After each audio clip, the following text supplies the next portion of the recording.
My guest this morning made chaos classy, bringing families together to yell at the screen. He's the host who somehow managed to make music trivia emotional, political, and downright hilarious. You know him from Spicks and Specks, The Last Leg, the first Aussie TV host to have a gay wedding on TV on his Tonight Show. And basically every time Australia needs to prove to the UK that we export more than just Kylie and koalas, he's back on our screens, so I'm thrilled to chat with Adam Hills. Good morning. When you started the sentence, the first Australian TV host too, I was thinking, oh, I wonder where this is going to go. That was such a pivotal moment on Gordon Street tonight. I remember it was just before the plebiscite happened. My partner and I, we'd been together at 15 years at that time, and just to see an Aussie TV show embrace people that felt othered like that was remarkable. So thank you so much. Oh, wow. That's so lovely of you to say that. I'm really proud of that moment. And funnily enough, I remember at the time getting an email or a text message from Tom Ballard, a young Tom Ballard who had just started out in comedy, saying how much it meant to him. So, thank you. I'm really proud of that. No, thank you. Hey, Adam, Spicks and Specks is back on TV. The first episode was last night. It's been around now for so long. It's practically heritage listed.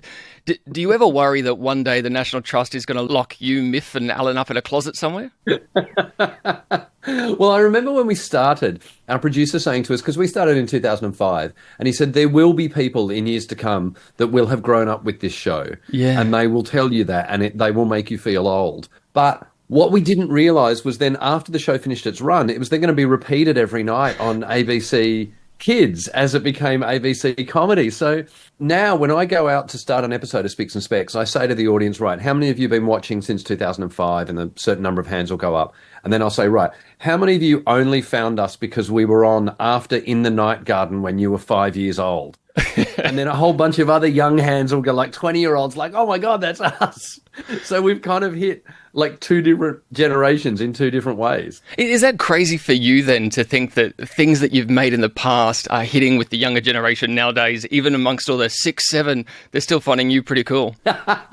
It is so weird. I guess because when people, watched us, they were like 5 or 6. So that's really imprinted.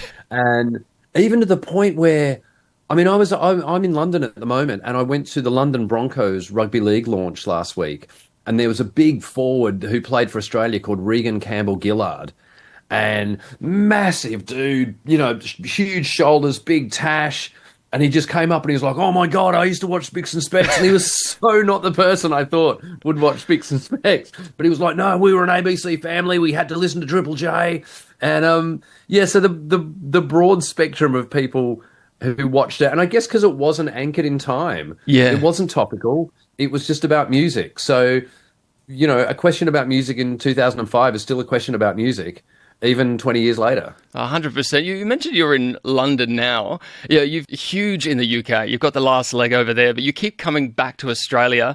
Is it because you love it, or because in Britain they won't let you do a game where someone has to play a song on a kazoo? I think I come home every now and again to let my shoulders drop with relaxation. I find when I've the last few years when I've come back from doing The Last Leg, so we make The Last Leg, our office is in Soho, right in the middle of London. I have to walk up Oxford Street every day to get to work.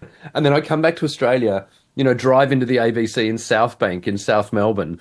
And I get the first couple of days, I get out of the car and my shoulders are hunched and I'm looking for people to bustle past. There's no one there. Like, who am I going to shoulder on my way to get a coffee? And then eventually it takes about 2 or 3 days for my shoulders to drop and for me to just go, oh no, I can walk at Australia pace. Well, you're known in Australia as one of the nicest guys of comedy. From what you were just saying then with the hunched shoulders, do you have a different persona in London? Are you the cranky comedian there? I think I am a little bit. I mean, over here we make a live TV show. So we basically write it on a Wednesday and a Thursday and then go into studio midday Friday and we're on air 10 o'clock Friday night live. So all of that happens in a 3-day period and it's live. There's no room for mistakes. So I think it's fair to say I'm probably crankier in London than I am in Australia. But compared to Londoners, I'm a ray of sunshine. Yeah, I bet. You're at ABC statewide Victoria with Ben Murphy this morning, speaking with Adam Hills. Adam, you've had everyone from Paul Kelly to Hamish Blake on the show. Who's been your favourite guest to watch crash and burn during a music segment? Oh, crash and burn. Oh, wow. Let me look. In a loving way, of course. Sorry? In a loving way, of course. That's a really good question. Okay. Listen, I'm not going to name the music guest that was on the show when their phone rang during a recording. And he answered his phone and went, hello, yep, no, I'm just making, I'm doing it now. I'll be home as soon as I'm done. Okay, bye, see you then. And then hung up. And we made a few jokes about it. And then afterwards he said to our producer, hey, that's not going to make the edit, is it? And the producer said, well, I don't know, why? And he went, because that was my girlfriend on the phone. But when I watch the episode back, I'll probably watch it back with my wife. Yeah, right. Oh, maybe you have to have a whisper off air who it is.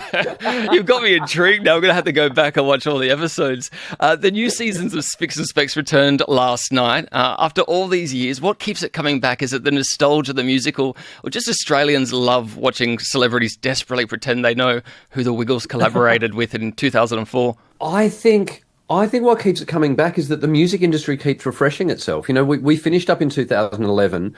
We didn't do another show realistically for probably 7 or 8 years. Yeah. When we came back and then started doing it properly, there were all these new songs, all these new bands to talk about. You know, the world's changed with Spotify. My eldest daughter is 15, and she'll listen to, you know, Charlie XCX, but she'll also be listening to Fleetwood Mac, because on Spotify you can go from one to the other and it's all instantly accessible. And then you got TikTok where, you know, a Billy Joel song will be used as the background for a video. So I think now more than ever, music is so universal and it's so spread out. And like, you know, my daughter doesn't think, oh God, that's a 70s song. She just goes, yeah, that's a song that I like. It's just come up on my playlist. So I think that has been amazing. But the other thing is, like I said, so many people grew up with Spicks and Specks who are now in their 20s, including musicians.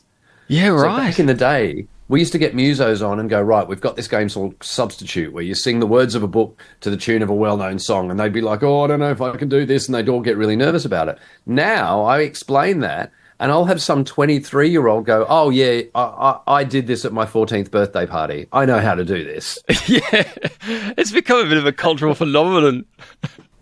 Yeah, and add to that, you know, someone in their 20s now has grown up with social media, so they know how to be on camera and present on camera because they do it on their phones all the time. So there's a whole new generation of musicians who want to play the game, and then a whole new, you know, birth of music and a way of listening to music that's kept it fresh. So really, music itself is what keeps the show fresh.